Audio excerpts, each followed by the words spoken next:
They said, don't look at what's happening in Vietnam with 86 million bank accounts wiped out of non-compliant citizens who refuse the digital ID.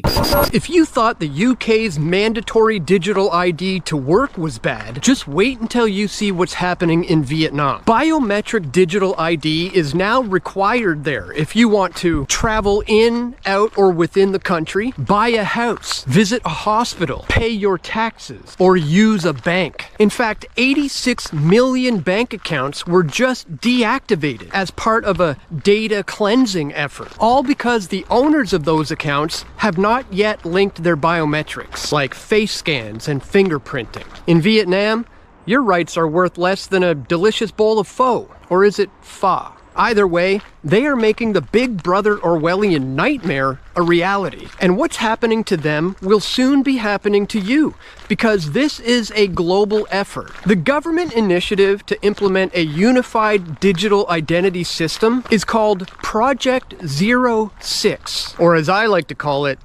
Project 666. So just explain to the absolute layman, because these conversations are going to have to take place now, why this is problematic. And if you can, Neil, do it like in terms of the real practicalities rather than the ideology of it.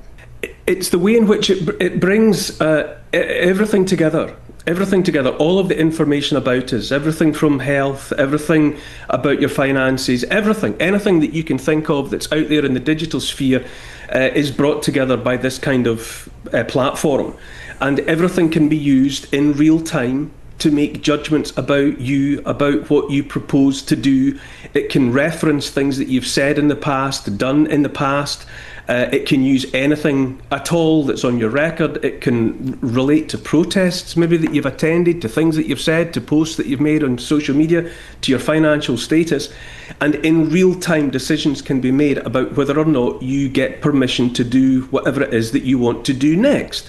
Put fuel in your car, buy a plane ticket, buy a steak in a supermarket, buy a bottle of wine, whatever it is that you want to do, a decision can be made in advance. Because what is happening here with digital ID is effectively you are being replaced with an avatar of yourself. If you imagine one of those little pieces that you move about on a Monopoly board that sort of represents you on the board, well, they have you in that digital ID.